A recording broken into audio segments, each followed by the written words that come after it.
সংবিধান পুনর্গঠন হবে নাকি সংস্কার সেটা নিয়ে কমিশনে আলোচনা চলছে। এই মন্তব্য করেছেন অন্তর্বর্তীকালীন সরকারের স্থানীয় পল্লী উন্নয়ন ও সমবায় উপদেষ্টা হাসান আরিফ। এসিআই অ্যারোমা চিনি গুঁড়া চা, স্বাদে ঘ্রাণে উৎসবে। দুপুরে সিডাপে ছিল স্থানীয় সরকার সংস্কার বিষয়ক সংলাপ। সেখানেই তিনি বলেন, অভ্যন্তরীণ দ্বন্দ্বে স্থানীয় সরকার শক্তিশালী হয় না। উপদেষ্টা আরও বলেন, অন্তর্বর্তীকালীন সরকার সংস্কার কাঠামো তৈরি করে দিতে পারে, কিন্তু সেই কাঠামো বা সংস্কার ভবিষ্যতে টিকবে কিনা তা নির্ভর করবে নির্বাচিত সরকারের উপর। জানান, আগামীতে নির্বাচন প্রক্রিয়ায় কিছু নতুনত্ব আসবে।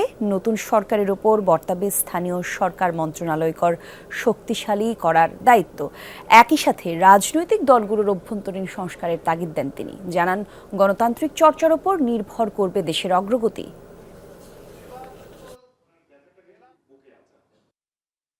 স্থানীয় সরকার শক্তিশালী হবে কি হবে না এটা নির্ভর করছে পার্লামেন্টের উপরে, রাজনৈতিক সংগঠনগুলির উপরে। তারা যদি চান হবে, যদি না চান পদে পদে বাধা বিপত্তি হবে। তাহলে আমাদের প্রয়োজন রাজনৈতিক দলের মধ্যেও, রাজনৈতিক সংগঠনগুলির মধ্যেও একটি আভ্যন্তরীণ আলোচনা, আভ্যন্তরীণ একটা সংস্কার।